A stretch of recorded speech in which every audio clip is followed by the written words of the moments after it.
За сайн байцгаана уу? Та бүхэнд энэ өдрийн мэндийг хүргэе. Та бүхэндээ аж ахуйн нэгжийн орлогын албан татврын тухай хуулийн хөнгөлөлт чөлөөлтийн талаар мэдээлэл өгье. За татврын алба нь бол татвар төлөгчдийг мэдээлэлээр хангах, төсвийн орлогыг бүрдүүлэх, хууль тогтоомжийн хэрэгжилтэнд хяналт тавих гэсэн юм гурван үндсэн чиг үүргийн дагуу ажилладаг. Тийм учраас та бүхэндээ энэ жил нөгөө хэрэгцээнд тулгуурласан зөвлөн туслах үйл ажиллагааныхаа хүрээнд сургалт сурчлагаагаа хийж байна.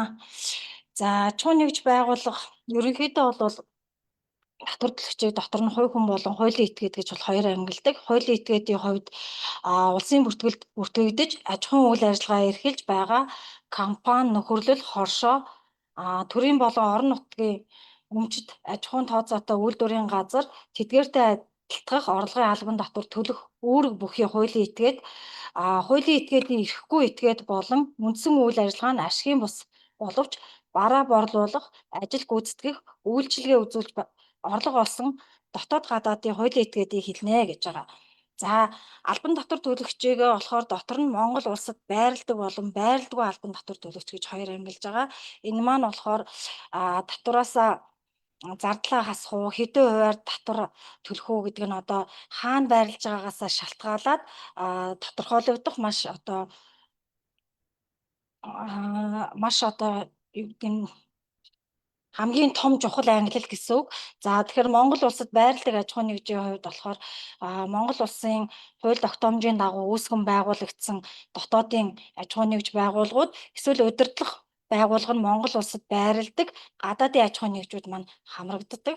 Харин Монгол улсад байрладаггүй албан татвар төлөгчийн хувьд болохоор өөрийн төлөөний газраараа дамжуулан Монгол улсад үйл ажиллагаа явуулж байгаа гадаадын аж ахуйн нэгжүүд эсвэл Монгол улсад болон Монгол улсаас их үүсвэртэй орлого олж байгаа гадаадын аж ахуйн нэгжүүд маань бол ордог байгаа гэсэн. За Монгол улсад байрладаг аж ахуйн нэгжүүдийн хувьд болохоор татврын хувь хэмжээ нь 1%, 2%, 5%, 10%, 20, 25% гэх мэтлэнгээр ийм хувь хэмжээгээр явагддаг байгаа. За 1% татварыг болохоор тухайн тайланд жилийн борлуулалтын орлогын хэмжээ нь 50 сая төгрөг хүрээгүй аж ахуйн нэгжүүд маань хэлбэршүүлсэн гормын хүсэлт гэдэг ямиг илгээгээд илгээсэн хүсэлтийг нь харьяа дүүргийнх нь харьяа татврын алба нь хүлээн зөвшөөрснөөр хэлбэршүүлсэн гормороо 1% тайлгнадаг. Мөн 0-оос 300 сая төгрөгийн хүртэлх борлуулалтын орлоготой аж ахуйн нэгжүүдийн хувьд маань орлогоосоо зардлаа хасаад 1% татвар төлдөг ба. За 2% татварыг болохоор үйл хөдлөх эд хөрөнгө борлуулсан болон шилжүүлсний орлогын нийт үнгээсээ бол 2% татварыг төлдөг. 5% нь болохоор одоо арилжааны банкны гадаад дотоодын эрх үүсвэрээс татсан зээл, үрийн хэрэгслийн хүү, оюуны өмчийн эрх борлуулсны орлого болон програм хангамжийн эрхийн шимтгэл гэх мэтлэнгийн орлогуудад бол 5%-аараа татвар төлдөг. За 10% болохоор бидний мэддэг нийтлэг хувь хэмжээ буюу эрхийн шимтгэлийн орлого, хүүгийн орлого, ногдол ашигын орлого, даатгалын нөхөн төлбөр, эрх борлуулсны болон шилжүүлсний орлогод бол 10%-аараа татвараа төлнө. За 40% татварыг болохоор төлбөрт таавар, бооцоо тоглоом, эд мөнгөний хонжир цуглааны хонжирын орлоготой болохоор 40%-аараа албан татварыг төлдөг. За 20%-ийг болохоор одоо Монгол улсад байрладаггүй буюу төлөөний газараараа дамжуулан одоо Монгол улсад үйл ажиллагаа явуулж байгаа гадаадын аж ахуйн нэгжүүдийн хувьд одоо өөрсдийн толгой компани руугаа одоо орлого шилжүүлж байгаа тохиолдолд зардал хасахгүйгээр одоо шууд 20%-аар одоо албан татварыг ногдуулж өгдөг байх нэ. За хасагдах зардлын хувьд бол одоо маш их маргаантай байж байдаг. Та бүхэн бол мэддэг. Одоо тайлан буцаагдах гол үндсэн шалгууруудын нэг болж өгдөг. Хамгийн эхлээд бол мэдээж хэрэг борлуулалтын орлогоо дутуу тайлганснаас болоод одоо тайлан буцаагдах нэг шалтгаан болдог. Хоёр дахь том шалтгаан нь бол одоо хасагдах зардлынхаа ангиллыг одоо зөв хийгээгүй, хасагдах зардлаа зөв тусгаж өгөөгүй гэдэг одоо үндслээр одоо тайлан маш их буцдаг. За зардал гэдээ ярихын тулд одоо санхүүгийн бүртгэл болон татврын бүртгэл хоёрын ялгааг нь эхлээд цус дурдъя. Одоо санхүүгийн бүртгэл дээр болохоор тухайн аж ахуйн нэгж байгууллагын хувьд одоо орлого олох үйл ажиллагаатай хамааран гарсан зардлуудыг одоо мөн одоо урьдчилан гарсан зардал эсвэл хойшлогдсон зардал буюу өмнөх оныхоо өмнөх онуудад гарсан зардлуудыг одоо тухайн тайлан жилдээ хасаад одоо шууд ашгаа тодорхойлох боломжтой байдаг бол татврын бүртгэлийн хувьд одоо ямар нэгэн байдлаар нөхцөл шаардлагыг одоо хангасан тохиолдолд хасагдах зардлыг одоо тусгаж өгнө гэж одоо заагаад өгсөн байж байдаг.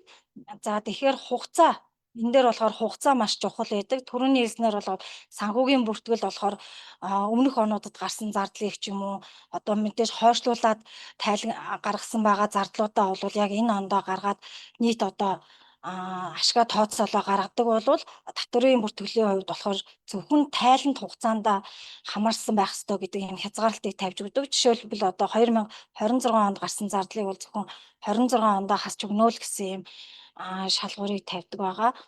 За дараагийнх нь болохоор одоо төлбөрийн баримт бид эдийн хэлж зарснаар болохоор нөөтийн баримт гэсэн үг. Нөөтийн баримтыг болохоор нөөт төлөгч мөн бишээс үл хамааран одоо бүгд нөөтийн баримтыг одоо хэвлж гаргаж өгөх ёстой байдаг. Аж ахуйн нэгж байгууллагуудын хувьд одоо төлбөрийн баримтынхаа бүрдүүлэлтийг дутуу хийснээс мөн одоо баримтаа дутуу буруу бүрдүүлснээс болоод одоо төлбөрийн баримтыг шаардлага хангахгүй байна гэд бас тайлан буцах бас нэг шалтгаан болж өгдөг байгаа. За дараагийнх нь одоо гайлын мэдүүлэг буюу гайлын бүрдүүлэлт. Энэ дээр болохоор магадгүй гадаадад худалдаа авалт хийсэн аж ахуйн нэгж байгууллагуудын хувьд нөгөө төлбөрийн баримтаа авах боломжгүйгээс болоод хасагдах зардалтаа тайлгнаж өгөх боломжгүй байдаг. Тийм учраас одоо аж ахуйн нэгж байгууллагууд маань тухайн хасагдах зардалтаа хамруулахын тулд заавал гайлын бүрдүүлэлт хийгээд хасагдах зардалтаа одоо тайлгнаж өгөх боломжтой болж орж ирдэг гэсэн үг. За мөн одоо хасагдах зардлын хувьд одоо тухайн одоо зардлыг төлсөн эсвэл одоо төлөхөөр тайлгансан байх ёстой гэсэн заалт байгаад байдаг. Энэ нь болохоор одоо бид эдийн хэрвээ одоо хин бусдад одоо орлого олгосон бол одоо тухайн аж ахуйн нэгж маань одоо суудагчийн үүргээ одоо гүйцэтгээд Т11, Т12, 13 гэсэн тайлангуудаа тайлгансан тохиолдолд бол хасагдах зардлаа болцол хангагдаад одоо зардал маань хасагдчих боломжтой байдаг. Жишээлбэл одоо юу гэдгийг жишээлбэл одоо бид эдийн хамгийн сайн мэддэг цалин хөдөлмөрийн үйлсний тайлан байдаг шүү дээ. Хувь хүний орлогын албан татвар болон нийгмийн даатгалаа хасаж суудгаж аваад тайлгнадаг. Энэ маань болохоор бидний эргээд хасагдах зардал дээр бол ингэж тусгагдж орж ирдэг байгаа. За хөнгөлөлт чөлөөлтийн хувьд гэх юм бол татврын ерөнхий хууль, аж ахуйн нэгжийн орлогын албан татврын тухай хууль, хөнгөлөлт чөлөөлөлт идэлүүлэх журам гээд сангийн сайдын 2019 оны 292 дугаар тушаал мөн татврын тайлан үйлдэх туршаах хүлээн авах боловсруулахтай холбоотой журам гээд татврын ерөнхий газрын 2019 оны 260 дугаар тушаалууд дээр бид нар үндэслэж одоо хөнгөлөлт чөлөөлөлтийнхөө тайланг илгээнэ. За чөлөөлтийн хувьд гэх юм бол одоо яг хуулийн аж ахуйн нэгжийн орлогын албан татврын тухай хуулийн 21-р заалтанд бол нийт 16 төрлийн чөлөөлтийн заалтууд байдаг.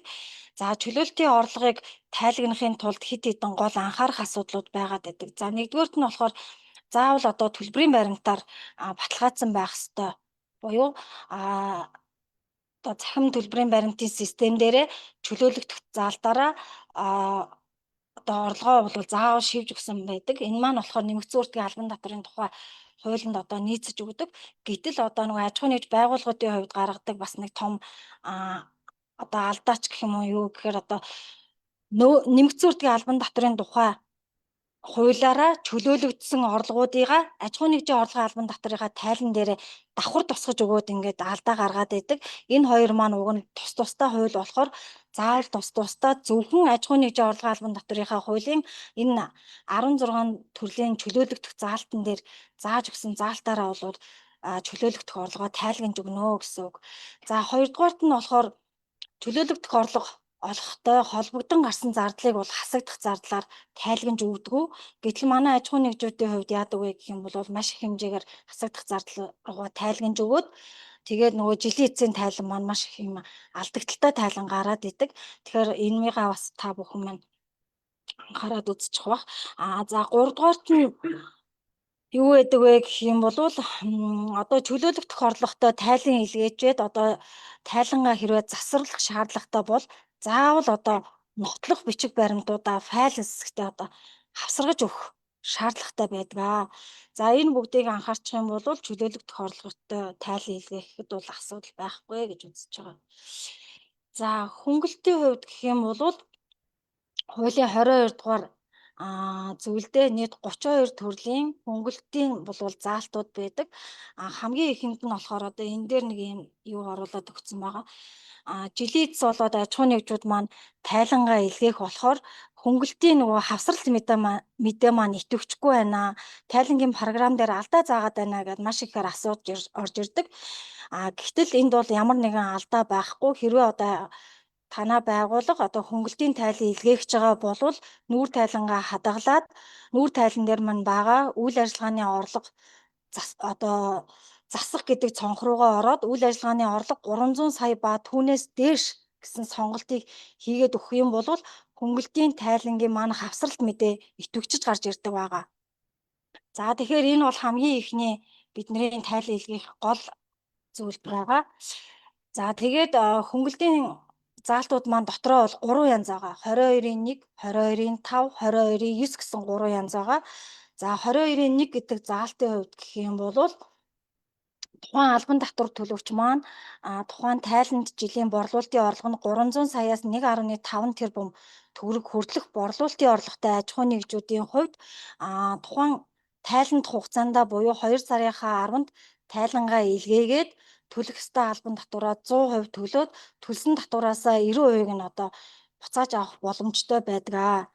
За хэдийгээр ингээд хөнгөлтөө идэх боломжтой ч гэсэндээ бас тавигдах хэд хэдэн шалгуурууд байгаад байдаг. За тэр шалгуурууд нь юу вэ гэх юм бол нэгдүгээр одоо ашигт малтмал болон газрын тосны үйл ажиллагаа эрхэлж байгаа аж ахуйн нэгжүүд мөн согтууруулах хундаа арх болон тамхины үйлдвэрлэл эрхэлж байгаа тамхи импортлж байгаа аж ахуйн нэгжүүдийн хувьд болохоор энэхүү хуулийн заалтанд одоо хөнгөлтийн тайлан идэх боломжгүй байж байгаа. Мөн одоо түрүү нөгөө зохис дурдсан нөгөө 1% тайлангууд буюу хэлбэршүүлсэн гормоор хүсэлтээ илгээгээд хэлбэршүүлсэн гормын тайлан илгээсэн эсвэл 300 сая төгрөг хүртэлх борлуулалтын орлоготой аж ахуйн нэгжүүд маань 1%-аар тайлгнаж байгаа шүү дээ. Энэ хоёр этгээдүүдийн хувьд мөн 22-ийн 5-ын заалтуудтайгаа одоо давхцуулан ийм хөнгөлт идэлсэн аж ахуйн нэгжүүдийн хувьд бол 22-ийн 1 гэдэг заалтыг бол идэх боломжгүй байдаг шүү.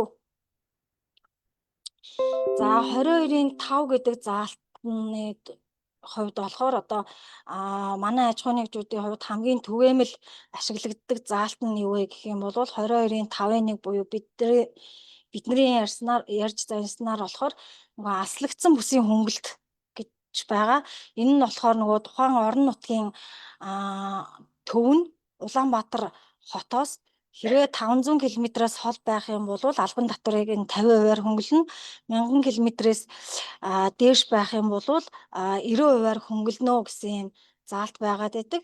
За энэ заалтанд хамрагдахын тулд одоо мэдээж бас хориглох салбарууд байдаг, хориглох заалтууд байдаг. За энэ дээр нь болохоор мөн түрүүний адил ашигт малтмал болон газрын тосны үйлдвэрлэл эрхэлж байгаа арх болон тамхи согтууруулах хундаа үйлдвэрлэх борлуулж байгаа газрууд ярианы үйлчилгээ эрхэлж байгаа аж ахуйн нэгжүүд эрчим хүчний их үүсвэр үйлдвэрлэх борлуулах түгээж байгаа аж ахуйн нэгжүүд одоо иргэний нисхийн үйл ажиллагаа эрхэлж байгаа аж ахуйн нэгжүүд мөн авто зам болон замын байгууламж барьж засварлаж байгаа аж ахуйн нэгжүүдийн хувьд болохоор эдгээр салбаруудад үйл ажиллагаа эрхэлж байгаа аж ахуйн нэгжүүдийн хувьд бол хамрагдах боломжгүй байж идэг.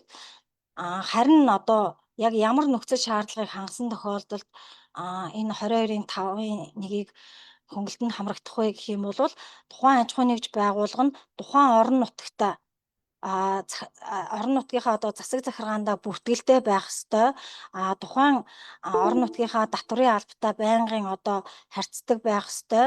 Мөн одоо ажлын байрыг тухайн орон нутаг дээр одоо ажлын байрыг бий болгосон байх ёстой гэдэг ийм шалгуурууд байдаг. Тэр ажлын байр бий болгож байгаа гэдгийг нь одоо нийгмийн даатгалаар нь бол тодорхойлж өгдөг байгаа. Эдгээр нөхцөлийг хангасан тохиолдолд 22-ийн 5-ын 1 гэдэг одоо хөнгөлтөнд одоо хамрагдах боломжтой байж байгаа. За 2025 оны хувьд гэх юм бол шинээр нэг хуулийн заалт хэрэгжиж эхэлсэн байгаа. Энэ нь болохоор 22-ийн 5-ын 22 гэдэг заалт. Энэ нь болохоор албан татвар төлөгчийн 2025 оны 1-р сарын 1-ний өдрөөс хойш хэрэгжүүлэх Монгол улсын бүсчилсэн хөгжлийн үзэл баримтлалд заасан импортыг орлох, экспортыг дэмжих төслийн үндсэн үйл ажиллагааны орлогод ногдох албан татварыг орлого олж эхэлснээ дараагийн тайлант хугацаанаас эхлэн 5 жилийн хугацаагаар 90% хөнгөлнө гэсэн энэ заалт бол сая 26 оны 1 сарын 1-ээс бол хэрэгжиж эхэлж байгаа. Гэхдээ энэ хуулийн заалтыг хэрэгжүүлэхийн тулд 22-ийн 1 болон 22-ийн 5-ын бусад заалтуудтайгаа давхардуулан эдлэхгүй гэж хуулиндаа бүр заагаад өгсөн байдаг. За 22-ийн 9 хуулийн 22-ийн 9 гээд хөнгөлт. За энэхүү хөнгөлтийн нөгөө бусад төрлийн хөнгөлтөөс ялгарах гол онцлог нь гэх юм бол 22-ийн 1, 22-ийн 5 маань заавал нөгөө тайлант хугацаанд албан татвараа төлөөд тэгээд төлсөн татвараасаа 50%, 90%, 100%-ийг хөнгөлөх боломжтой байдаг бол 22-ийн 9 гэдэг заалтын хувьд болохоор тухайн тайлант жилийнхаа төлөх ёстой албан татвараасаа шууд хасаж тооцож төлдгөөрөө бол ялгаатай байгаа. 22-ийн 9-ийг бол манайх 1% хөнгөлт гэдэг нэлээд сайн мэдж байгаа бах те 2024 оны 8 сараас батлагдаад 9 сарын 19-нээс ахуулаад хэрэгжиж эхэлсэн. Тэгээ энэхүү хууль нь болохоор тухайн татвар төлөгчийн үндсэн нэг орлого олох үйл ажиллагаатай хамааралгүйгээр нийгмийн хариуцлагын хүрээнд элэгдэл тооцох үндсэн өрөнгөнд оруулсан өрөнгө оруулалт харилцан хамааралгүй бусад этгээдүүдэд олгосон санхүүгийн дэмжлэг хандивын зардлыг тухайн тайлант жилийн төлөх ёстой албан татвараасаа хасаж тооцноо.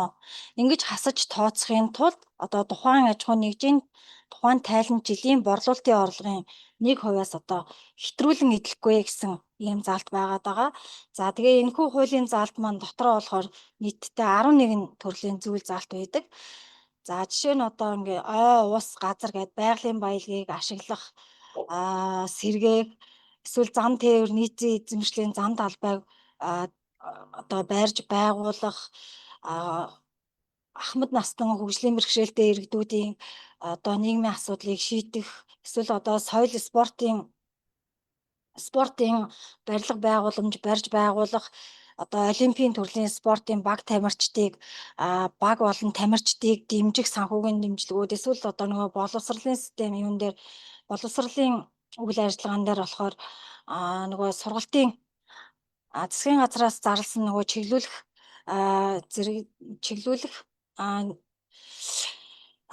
тэргүүлэх чиглэлийн нөгөө чиглэлээр сурж байгаа оюутнуудын сургалтын төлбөрийг сургалтын тэтгэлэг мэдээллийн IT инженер гэх мэтлэнгийн ийм нийт 11 төрлийн сэдвийг хамарсан нэлээд ийм өргөн хэмжээний хөнгөлтийн асуудал байгаа гэсэн үг. За энэхүү хөнгөлтийн асуудлыг зөвхөн татварын алба маань шийдээд хөнгөлчихгүй. Яагаад гэхээр хуулийнхаа 22-ийн 11 гэдэг заалтан дээрээ болохоор хөнгөлт эдлэх, бүтээн байгуулалт, төсөл үйл ажиллагаанд тавигдах шаардлага стандартыг салбарын асуудал эрхэлсэн засгийн газрын гишүүн баталж хяналт тавина гэд заагаад өгсөн байгаа. За энэнийхээ дагуу болохоор яг өнөөдрийн байдлаар болохоор нийт 10 яам маань шаардлага стандарт гэдэг юмаа батлаад захиргааны хэм хэмжээний актанд нийтлэгдээд хүчин төгөлдөр мөрдөгдөж байгаа гэсэн. За энэхүү хууль батлагдсантай холбоотойгоор 2025 оны 9 сарын 1-нд татварын ерөнхий газраас 01 тоот зөвлөмж гэдэг ямыг бол баталж гаргаж өгсөн байгаа. Мөн татварын тайлангийн системүүдэд программын өөрчлөлтүүд хийгдсэн байгаа. Нэгдүгээрт нь болохоор бид хэдийн хэлж заншсанаар баримтны систем дээр маань төлбөрийн баримт үүсгэхдээ хэрвээ 22-ийн 9-өөр хөнгөлт эдлэж байгаа бол заавал нөөтийн 3-1-ээс бусад гэдэг сонголтоор хийж өгөөд үйл ажиллагааны орлуулах чиглэлээр нь яг аль хуулийн заалтаараа хөрөнгө оруулалт, санхүүгийн дэмжлэг, хандив болгож байгаа. Яг тэр хуулийн заалтаа бол сонгож өгч төлбөрийн баримтаа бүртгэж өгнө гэд энэ баримт дээр маань ийм хөгжүүлэлт ороод ирсэн байгаа. Харин такс буюу захин тайлангийн систем дээр хөнгөлтийн тодруулга мэдээ гэд нийт 3 хавсралт мэдээ ороод ирсэн. За тэрний хамгийн эхнийх буюу TM1А гэдэг маягтыг нь болохоор одоо хөрөнгө оруулалт, санхүүгийн дэмжлэг, хандив болгосон этгээд буюу одоо хөнгөлтөнд хамрагдах байгаа хуулийн этгээд маань энэ TM1А гэдгээ маягтаа бөглөж өгнө. Харин одоо хөрөнгө оруулалт хүлээн авсан хуулийн этгээд маань TM1Б гэдэг маягтыг, санхүүгийн дэмжлэг, хандив хүлээн авсан этгээд маань TM1А гэдэг маягтыг одоо бүгэлж өгөхөөр ингээд тайлангийн маягтуудад засвар өөрчлөлтүүд бол орсон. За 2025 оны хувьд бол хамгийн анхныхаа жил нөгөө нэг 22-ыг 9-өрөө тайлангаа хүлээж авч байгаа. Яг одоо бол тайлан боловсруулалт хийгээд явж байхад бол анхаарах асуудлууд байж идэг.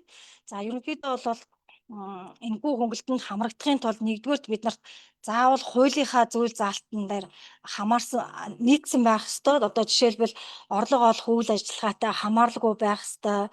Нийгмийн хариуцлагын хүрээнд хийгдсэн байх ёстой. Эсвэл одоо нөгөө борлуулалтын орлогын 1%-аас хэтрэхгүй байх ёстой гэх мэтлэнгийн нөгөө хуулийн нийтлэг шаардлагуудыг заавал хангасан байх ёстой. Хоёрдугаарт нь нөгөө салбарын асуудал эрхэлсэн засгийн газрын гишүүдийн баталсан буюу нөгөө яамдуудын маань баталсан шаардлага стандартад заавал одоо нийцэж өгсөн байх ёстой. Ингэсэн тохиолдолд одоо хөнгөлтөндөө хамрагдах боломжтой гэж үзэж байгаа. За тэгээ энэ жилийн хувьд болохоор нөгөө анхны жил орж ирсэн болохоор одоо тайлагнаад хөнгөлт эдлээ гэж орж ирсэн аж ахуйн нэгжүүдийн одоо илгээс нь тайлангаас хараад одоо дараах зүйлүүдийг анхаарах нь зайлшгүй шаардлагатай байна гэж үзсэн байгаа. За нэгдүгээрт нь болохоор хэдийгээр аж ахуйн нэгжүүд маань одоо хуулийн хугацаанд тайлангаа илгээсэн хэдий ч нөгөө хөнгөлтийнхаа хавсралт мэдээ буюу HM 02-8 эсвэл одоо тодруулга мэдээ TM1А гэх маягтуудаа ерөөсө бөглөөгүй ирүүлсэн байгаад идэг. Тэгээ сүүлд нь энийг одоо нөхөлж бөглөх үү яах вэ гэдэг ийм асуудал үүсээд байгаа. Тэгэхээр хэрвээ танаа хуулийн этгээд одоо хөнгөлтөнд хамрагдах байгаа бол заавал тайлангийн маягтуудаа бүрэн гүйцэд зөв бөглөж өгөөрэй гэж үзэж байна. За дараагийн асуудал нь гэвэл хөнгөлтөнд хамрагдах гад ирүүлсэн хэрнээсээ яамдуудаа одоо буруу сонгож өгөөд байна. Жишээлбэл одоо юу гэдэг юм би хүүхдэд хэн нэгэн хүүхдэд боловсролын сургалтын төлбөрийн тэтгэлэг олгосон хэрнээсээ сангийн яамч гэдэг юм уу, хот байгуулалт, барилга байгуулалтын яамч гэдэг юм ингээд шал өөр яам сонгож өгөөд байгаа болохоор та бүхэн яамдуудаа заавал зөв сонгож өгөөрэй гэж үзэж байгаа. За хамгийн гол юм нь юу вэ гэх юм бол гэрээгээ заавал үнэн зөв байгуулах хэрэгтэй байдаг. Гэтэл аж ахуйн нэгжүүд маань одоо хамтран ажиллах гэрээ, ивент итгэх гэрээ гэх мэтлэр гэрээгээ байгуулсан. Хэн нэгэн аж ахуйн нэгж одоо ингээд хандив санхүүгийн дэмжлэг олгочоод эргээгээд хариуд нь одоо юу гэдэг танах одоо манай аж ахуйн нэгжийн логог байршуулж өгөөрөө, манай бараа бүтээгдэхүүнийг сурчилж өгөөрөө, эсвэл одоо ямар нэгэн байдлаар рил контент хийж өгөөрөө гэх мэтлэнгийн ийм нөгөө нэг хариу нэгсэн гэрээнүүд байгуулсан байгаа даа. Энэ нь болохоор нөгөө яг үндсэн хуулийнхаа нөгөө нэг үндсэн шаардлагыг бол хангах өгөхгүй байгаа даа. Яагаад гэхээр яг хуулийн дээр маань одоо хандив болон санхүүгийн дэмжлэг олгоно гэдгцэн энэ нь болохоор нөгөө иргэний хуулийнхаа дагуу бэлгэлийн гэрээтэйгээ яг нэгэн зүйл ойлголттой. Тэгээ бэлгэлийн гэрээн дээр ч юм болохоор хэрвээ хандив санхүүгийн дэмжлэг олгосон бол хариу төлбөргүй, үн төлбөргүй байх ёстой гэдэг юм шаардлагыг тавиад өгсөн байдаг. Тэгэхээр энэ маань одоо нөгөө хуулийнхаа үндсэн шаардлагыг одоо зөрчөөд байгаа гэсэн үг. За дараагийн нэг асуудал нь юу вэ гэх юм бол хэрвээ одоо хөрөнгө оруулалт санхүүгийн дэмжлэг хандив олгосон бол заавал гэрээ байгуулна. Гэрээгээ байгуулсан бол заавал натраатаар гэрчлүүлэх ёстой гэдэг шаардлагыг тавьж өгч байгаа. Яагаад гэхээр жишээ нь одоо энэ жил нэлээд олон ийм газрууд орж ирж байгаа байхгүй. Гэрээгээ байгуулад гэрээн дээрээ бүр тусгаад өгсөн. Энэхүү гэрээ маань натраатаар одоо батлуулсан өдрөөс хойш хүчин төгөлдөр мөрдөгдөж эхэлнэ гэд гэрээгээ байгуулсан хэрнээсээ яг 2 сарын 10 тайлангаа илгээх болсон чинь гэрээгээ натратаар батлуулаагүй 2 сарын 10-наар натратаар батлуулсан. Гэтэл тухайн гэрээ маань өөрөө 25 оны хөнгөлтөнд хамрагдах гэж байгуулсан шүү дээ. Тэгэхээр 26 оны 2 сарын 10-нд байгуулсан натратаар батлуулсан гэрээ маань одоо 2 сарын 10-наас батлуулсан өдрөөс хойш хүчин төгөлдөр болох гээд байдаг. Тэгтэл нөгөө өмнөх батлуулсан өмнөх гэрээгээр одоо хөнгөлт идэх гэж орж ирээд байгаа гэх мэтлэнгийн ийм одоо асуудлууд байгаад байгаа учраас дээрэс нь бүх яамдууд маань одоо заавал гэрээгээ байгуулсан гэрээгээ натратаар гэрчлүүлээрэ гэдэг ийм шаардлагыг тавиад өгсөн болохоор та бүхэн маань хэрэг гэрээ байгуулсан бол гэрээгээ заавал натратаар батлуулах ёстой шүү гэдгийг бас сануулж хэлье. За дараад нь болохоор гэрээд өгнсөн акт. Яг энэ хуулийн заалт маань болохоор өөрөө болохоор нөгөө одоо шууд албан татвараа одоо төлөх үү аль эсвэл одоо яг хэрэгцээтэй хүнд нь хэрэгцээтэй мөнгийг нь шууд одоо ингээд хандив санхүүгийн дэмжлэг хөрөнгө оруулалт хийж оруулах уу гэдэг ингээд татвар төлөгчид хоёр төрлөөс сонголт олох өгж байгаа гэсэн үг байхгүй юу? Энэ маань өөрөө нөгөө талдаа төсвийн мөнгөний зарцуулалт явагдаж байгаа гэсэн үг. Тэгэхээр энийг одоо заавал хянж үзэхийн тулд жилийн эцэст гэрээд өгнсөн актыг одоо хандив санхүүгийн дэмжлэг олгосон болон авсан хоёр этгээд маань заавал гэрээд өгнсөн актыг үлднэ гэж заагаад өгсөн байгаа. Тэгэхээр гэрээгээ заавал үлдээрээ дараагийнх нь зарцуулалтын тайлан сая дурдсан нөгөө цаана давхар нөгөө төсвийн мөнгөний зарцуулалт явагдаж байгаа болохоор магадгүй одоо яг таны олгосон санхүүгийн дэмжлэг хандив хөрөнгө оруулалтын мөнгийг яг зөв юмдаа гэрээний дагуу зарцуулсан уу үгүй юу гэдгийг одоо шалгаж үзэж одоо баталгаажуулахын тулд тухайн аж ахуйн нэгжүүд маань заавал зарцуулалтын тайлан болон нотлох баримтуудыг хавсаргаж ирүүлнэ тайландаа. За хасагдахгүй зардлын тухайд гэх юм бол энэ маань өөрөө шууд төлөх ёстой албан татвараас хасаад тооцож байгаа учраас дахин хасагдах зардал руугаа тайлгнах юм бол одоо энэ маань давхардаж хасагдах гээд байгаа шүү дээ гэсэн үг шүү дээ. Тэгэхээр аж ахуйн нэгжүүдийн маань хувьд дэмжлэгийн хувьд хэдийгээр хөнгөлтөөсөө хасч тооцсон хэрнээсээ давхар нөгөө хасагдуулах зардал руугаа тооцож орж ирээд байгаа учраас аль болохоор хасагдахгүй зардалд тайлгнах ёстой шүү гэдгийг нь одоо сануулж хэлж байна гэсэн үг. За тэгээд энэ бас манай нөгөө зөвлөмжийг гаргахад бас маш аж ахуйн нэгж хуулийн этгээдүүдээс хамгийн бас асууж байсан нэг зүйл нь юу гэх юм бол нөгөө татварын аж ахуйн нэгжийн орлогын албан татварын тухай хуулийн нөгөө 22-ийн бусад төрлийнхээ албан татварын хөнгөлтүүдтэй нөгөө хамтд нь идэх боломжтой юу гэж асууж орж ирээдсэн. Тэгэхээр энэ бол боломжтой. Гэхдээ эхлээд нөгөө хуулийн 22-ийн 9 заасан албан татварын хөнгөлтийг хасаж тооцсны дараах дүнгээсээ 22-ийн 1 болон 22-ийн 5 гэдэг хөнгөлтүүдийг одоо идэх боломжтой шүү гэдгийг танилж өгье. За дараагийнх нь одоо бид нар цахим төлбөрийн баримтаар баталгаажсан байх ёстой гэж заагаад байдаг. Гэтэл манай нөгөө аж ахуйн нэгжүүд маань нэг бол шууд нөгөө нөөт нь огтхоор энгийн баримтаар эсвэл чөлөөлөгдөх баримтаар эсвэл тэг хувьтай баримтаар маш их баримтуудаа нөгөө үйлдэж орж ирээд байгаа. Тэгэхээр тийхгүй заавал нөөтийн 3-1-ээс бусад гэдэг төрлөөр бүртгэн. Ингэж бүртгэж байгаа маань нэгдүгээр татвар ногдохгүй, нөөт ногдохгүй, хоёрдугаар зардал давхар тусахдаггүй гэсэн утгатай учраас заавал нөөтийн 3-1-ээс бусад гэдэг сонголтоор төлбөрийн баримтуудаа үйлдэж өгчээж 22-9-ийн хөнгөлтөнд хамрагдах боломжтой шүү гэж үзэж байгаа. За тэгээд